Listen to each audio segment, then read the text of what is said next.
Aujourd'hui, c'est moi le prof. Aujourd'hui, c'est moi le prof.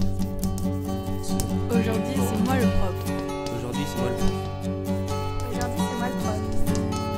Aujourd'hui, c'est moi le prof. Bonjour, nous allons vous présenter New York comme ville mondiale. Une ville mondiale est une métropole mondiale qui concentre des fonctions de commandement, de richesse, de pouvoir et d'innovation. Nous allons donc illustrer ceci avec l'exemple de New York. New York se situe dans l'État de New York, au nord-est des États-Unis, possède plus de 8 millions d'habitants à son actif et 20 millions d'habitants dans son agglomération.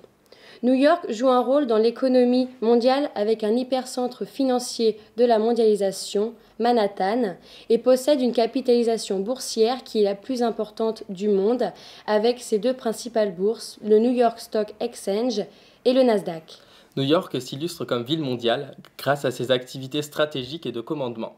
Elle dispose des 48 sièges parmi les 500 plus grandes firmes transnationales mondiales. Elle possède un grand marché immobilier qui donne une valeur symbolique et économique majeure de la ville globale.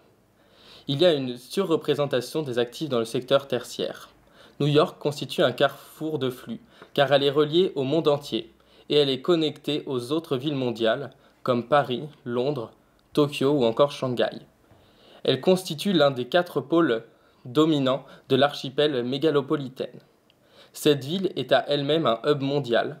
Elle compte 3 aéroports qui génèrent des flux et dispose également d'un très bon réseau informatique.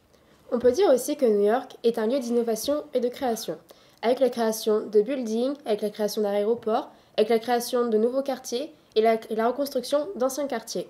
On peut appeler ça un phénomène de gentrification. On peut dire aussi que New York est une ville cosmopolite, du fait que 40% de la population new-yorkaise est née en dehors des États-Unis. On peut voir aussi qu'il y a la construction de différents quartiers de différentes cultures au sein même de New York, comme Chinatown, Little Italy ou même Spanish Harlem. New York a accueilli de nombreux migrants entre les années 1990 et 2000. Mais cette ville a des défis à relever car il y a des inégalités sociales en rapprochant les riches et les pauvres, car il y a une hausse de coût de la vie due à la forte attractivité de la ville.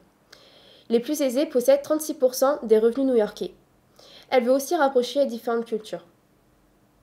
À cause de la gentrification, il y a une augmentation de la disparité du fait que les personnes les plus aisées occupent des espaces initialement occupés par des habitants moins favorisés. Nous avons donc fini et nous espérons que notre vidéo vous servira et vous aura plu. Au revoir. Au revoir.